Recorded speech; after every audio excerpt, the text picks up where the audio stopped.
கர்த்தருடைய பரிசுத்த நாமம் மகிமைப்படுவதாக. இந்த நாளிலும் அருளுரை துளி நிகழ்ச்சியின் வாயிலாக உங்கள் யாவரும் சந்திப்பதிலே நான் மிகுந்த மகிழ்ச்சியுள்ளவனாயிருக்கிறேன். இன்றைய தினத்திலும் வேதத்திலிருந்து ஒரு சிறிய சம்பவத்தை வாசித்து நாம் தியானிக்கலாம். அவருடைய நாமம் மாத்திரமே மகிமைப்படுவதாக. வாசிக்கலாம் 1 ராஜாக்கள் 17ஆம் அதிகாரம் அதிலே 12ஆம் வசனத்தை நாம் வாசிக்கலாம். அதற்கு அவள், பானையில் ஒரு பிடி மாவும் கலயத்தில் கொஞ்சம் எண்ணெயுமே அல்லாமல் என்னிடத்தில் ஒரு அடையும் இல்லை என்று உம்முடைய தேவனாகிய கர்த்தருடைய ஜீவனை கொண்டு சொல்லுகிறேன். இதோ நானும் என் குமாரனும் சாப்பிட்டு செத்துப் போக அதை எனக்கும் அவனுக்கும் ஆயத்தப்படுத்துகிறதற்கு 2 விறகு பொறுக்குகிறேன் என்றாள். இந்த வேத பகுதியிலிருந்து சாரிபாத் விதவை குறித்து அநேக காரியங்களை நாம் தியானித்திருப்போம், செய்திகளை கேட்டிருப்போம். இருப்பினும் இன்றைய தினத்துல தேவன் நமக்கு என்ன சிந்தனை கொடுக்கிறாரோ அதை நாம் தொடர்ந்து தியானிக்கலாம். முதலாவதாக எலியா தீர்க்கதரிசியை தேவன் சாரிபாத் ஊருக்கு போகும்படியாக அனுப்புகிறார். எலியா தீர்க்கதரிசியும் சாரிபாத்தினுடைய அந்த ஒளிமுக வாசலுக்குள்ளாக போறாரு. அங்க அவர் முதலாவதாக பார்க்கக்கூடிய காரியம் என்னன்னா, ஒரு விதவை விறகு பொறுக்கு கொண்டு இருக்காங்க. அவங்க கிட்ட போய் என்ன செய்றாரு எலியா தீர்க்கதரிசி, எனக்கு என்ன செய், கொஞ்சம் தண்ணி கொண்டு வா அப்படிங்கிறத சொல்றாரு. அந்த விதவையும் என்ன செய்றாங்க, சரி இவ்வளவு தூரம் பிரயாணம் பண்ணி கொண்டு வந்திருப்பாரு, நம்ம என்ன செய்யலாம், தண்ணி கொண்டு வரலாம்னு சொல்லிட்டு என்ன செய்றாங்க, அவங்களும் தண்ணி கொண்டு வரும்படியாக போறாங்க. போகும்போது எலியா தீர்க்கதரிசி கூடுதலாக இன்னொரு காரியத்தையும் சொல்றாரு. நீ போயிட்டு வரும்போது என்ன செய்யணும், எனக்காக கொஞ்சம் அப்பமும் கொண்டு வரணும் அப்படிங்கிறத சொல்றாரு. அப்போ அந்த தீர்க்கதரிசிக்கு இந்த விதவை என்ன செய்றாங்க, மறுமொழியாக சில வார்த்தைகளை சொல்றாங்க. அதுதான் நம்ம 12ஆம் வசனத்துல வாசிச்சோம். என்ன சொல்றாங்க, பானையில் ஒரு பிடி மாவும் கலயத்தில் கொஞ்சம் எண்ணெயுமே அல்லாமல் என்னிடத்தில் ஒரு அடையும் இல்லை என்று உம்முடைய தேவனாகிய கர்த்தருடைய ஜீவனை கொண்டு சொல்லுகிறேன். இவங்களுடைய வீட்டுல இருக்கக்கூடிய அந்த பானையில ஒரு பிடி மாவு தான் இருக்கு, கொஞ்சம் எண்ணெய் தான் இருக்கு. அதையே என்ன செய்ய போறாங்க, அதை சமைச்சு சாப்பிட்டுட்டு இவங்களும் இவங்களுடைய மகனும் செத்து போகத்தக்கதாக தான் என்ன செய்றாங்க, இப்பவே அவங்க விறகு பொறுக்கிறதுக்காக தான் வந்திருக்காங்க அப்படிங்கிறத சொல்றாங்க. காரணம் என்னன்னா, இது ஒரு மகா வறட்சியான ஒரு காலம், மகா ஒரு பஞ்சமான காலம். இந்த காலத்துல எந்த ஒரு உணவுக்கு எந்த ஒரு ஆதாயமே இல்லாத ஒரு சூழ்நிலையில தான் இந்த சாரைபாத்துல இருக்கக்கூடிய இந்த விதவையும் அவங்களுடைய மகனும் வாழ்ந்துகிட்டு இருக்காங்க. அவங்க கிட்ட இருக்கிறதே ஒரு கொஞ்சமாவும் கொஞ்சம் எண்ணெயும் தான் இருக்கு. இந்த இதை வச்சு என்ன செய்ய போறாங்க, சாப்பிட்டுட்டு அடுத்து அவங்க இறந்து தான் போகணும், மரித்து தான் போகணும். அதுக்கு ஏதுவாக தான் என்ன செய்றாங்க, இப்பயே என்ன செய்றாங்க, அந்த விறகு தான் பொறுக்கிட்டு இருக்காங்க. இந்த சூழ்நிலையில அவருக்கும் எலியா தீர்க்கதரிசிக்கும் என்ன செய்யணும், கொண்டு வரதுக்கு அவங்களுக்கு என்ன இல்ல, ஏது இல்ல அப்படிங்கிறத என்ன செய்றாங்க, எலியா தீர்க்கதரிசி கிட்ட என்ன செய்றாங்க, சொல்றாங்க. அப்போ இன்றைய தினத்திலும் வாழக்கூடிய நமக்கும் அநேக காரியங்கள் நம்ம பார்க்கும்போது பார்த்தோம்னா, இந்த சாரிபாத்தினுடைய இந்த விதவையை போல தான் எப்படி இருக்கோம்னா, எனக்கும், என்னுடைய குடும்பத்துக்கும், என்னுடைய நண்பர்களுக்கும், என்னுடைய உறவினர்களுக்கும் அப்படின்னு சொல்லிட்டு, நாம நம்முடைய அந்த சுயத்துக்காக தான் அதிகமாக என்ன செய்றோம், முதலிடம் செலுத்தக்கூடியவங்களா இருக்கோம். நம்மளுடைய நேரங்களா இருக்கட்டும், நாம எதற்கு அதிகமாக நேரங்கள செலவிடுகிறோம்? உலகத்துக்கா? இல்ல தேவனுக்கா? அல்லது நாம் விரும்புகிற பல நன்மைகளா இருக்கட்டும், அது நம்மை சார்ந்ததா இருக்குதா? அல்லது தேவனுடைய காரியங்கள சார்ந்ததா இருக்கா? அப்படிங்கிறது நம்ம சிந்தித்து பார்க்க வேண்டியது அவசியமா இருக்கும். அநேக நேரங்கள்ல நம்ம உலகத்த நோக்கி நாம என்ன செய்றோம்? ஓடக்கூடியவங்களா இருக்கோம். உலகத்துல இருக்கக்கூடிய காரியங்களுக்கு முக்கியத்துவம் கொடுக்கக்கூடியவங்களா இருக்கோம். நம்மளுடைய நேரமும் அநேகருக்காக இருக்குதே தவிர, தேவனுக்கு அது எப்படிப்பட்டதா இருக்கு? குறைவுள்ளதாக தான் இருக்கு. அப்போ இந்த விதவையை போல தான் நாமளும் என்ன செய்றோம்? எதற்கு முக்கியத்துவம் கொடுக்கணும் அப்படிங்கிறத தெரியாம என்ன செய்றோம்? சில நேரங்கள்ல இந்த உலகத்துக்கான அந்த காரியங்கள முக்கியத்துவம் கொடுக்கக்கூடியவங்களா இருக்கோம். ஆனா, இந்த சம்பவத்த வச்சு பார்க்கும்போது எலியா தீர்க்கதரிசி அடுத்து சொல்றாரு, "முதல்ல நீ என்ன செய், நீ சொன்னபடியே செய். ஆனாலும் எனக்கு அதுல நீ செஞ்சு முதல் அடைய என்ன செய், முதல்ல எனக்கு கொண்டு வா. அதுக்கப்புறமா நீயும் உன்னுடைய மகனும் என்ன செய்யலாம், சாப்பிடலாம்." அப்படிங்கிறத சொல்றாரு. அப்போ அதே மாரி என்ன செய்றாங்க, அந்த விதவையும் என்ன செய்றாங்க, இந்த வார்த்தைகளுக்கு அவங்க எந்த ஒரு மறுமொழியும் சொல்லாம, அந்த தீர்க்கதரிசி சொன்னபடியே என்ன செய்றாங்க, அத கேட்டு அத கீழ்ப்படிந்து முதலாவது அவங்க என்ன செய்றாங்க, ஒரு சிறிய அடைய செய்து, அத எலியா தீர்க்கதரிசனத்துல என்ன செய்றாங்க, கொண்டு வராங்க.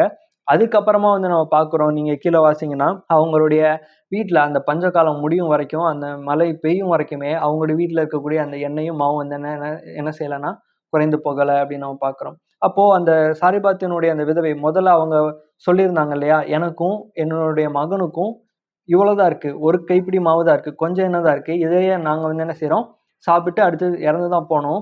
நாங்க உங்களுக்கு கொடுக்க முடியாது. எங்க கிட்ட கிடையாது அப்படின்னு அவங்க சொல்லியிருந்தாங்கன்னா, அந்த பஞ்ச காலத்துக்குள்ளாகவே அடுத்த நாளே என்ன செஞ்சிருப்பாங்க, அந்த அவங்க சமைத்த அந்த அப்பத்த சாப்பிட்டு அவங்க என்ன செஞ்சிருப்பாங்க, மரித்து தான் போயிருந்திருப்பாங்க. ஆனா, எலியா தீர்க்கதரிசி சொன்ன அந்த வார்த்தைய கேட்டு முதலாவதாக எதற்கு தர வேண்டுமோ, எலியா தீர்க்கதரிசிக்கு தேவனுடைய மனுஷனுக்கு அவங்க என்ன செஞ்சாங்க, முக்கியத்துவம் குடுத்து அத செஞ்சாங்க. அதனுடைய விளைவா பார்க்கிறோம். பஞ்சகாலம் முடியும் வரைக்கும், மழை பெய்யும் வரைக்குமே வந்து எப்படிப்பட்டவங்களா இருந்தாங்க? அவங்களுடைய வீட்டில் இருக்கக்கூடிய அந்த எண்ணெயும், மாவும் குறைவில்லாம அப்பேற்பட்ட ஒரு ஆசீர்வாதத்தோடு கூட வந்து இருந்தாங்க அப்படின்னு நம்ம பார்க்கிறோம். அப்போ நாமளும் சிந்திக்க வேண்டியது இதத்தான். நம்முடைய வாழ்க்கையிலும் நம்மளுடைய முக்கியத்துவம் எதை சார்ந்து இருக்குது? என்னை சார்ந்து, எனக்காக, என்னுடைய நலனுக்காக, என்னுடைய குடும்பத்துக்காக, என்னுடைய உறவினர்களுக்காக, என்னுடைய பிள்ளைகளுக்காக என்று சொல்லி, இப்படி நம்மை சார்ந்தே நம்முடைய நன்மைகளுக்காகவே முக்கியத்துவம் குடுத்து நாம ஓடுகிறோமா? அல்லது தேவனுடைய சித்தத்தை அறிந்து, தேவ காரியங்களுக்கு முக்கியத்துவம் குடுத்து, தேவனுக்கு முக்கியத்துவம் குடுத்து, அவருடைய வார்த்தையை கேட்கிறதுல முக்கியத்துவம் குடுத்து, அவருடைய பிரசன்னத்த நாடுறதுல முக்கியத்துவம் குடுத்து, இப்படி நம்ம ஓடக்கூடியவங்களா இருக்கிறோமா? அப்படிங்கிறத வந்து சிந்தித்து பார்க்க வேண்டியது அவசியமா இருக்கு. அந்த எலியா தீர்க்கதரிசி சொன்ன அந்த வார்த்தைகளை கேட்டதனால, அந்த விதவையினுடைய அந்த வாழ்க்கையில மிகப்பெரிய ஒரு ஆச்சரியம், மிகப்பெரிய ஒரு அற்புதம். அந்த பஞ்சகாலம் முழுவதும் அவங்க வந்து திருப்தியா சாப்பிட்டாங்க. அதே மாதிரி தேவனுக்கு நாம முக்கியத்துவம் குடுக்கும்போது, நம்ம மத்தேயுல வாசிக்கிறோம். முதலாவதாக தேவனுடைய ராஜ்யத்தையும், அவருடைய நீதியையும் தேடுங்கள். எல்லாமே வந்து உங்களுக்கு என்ன செய்யும்?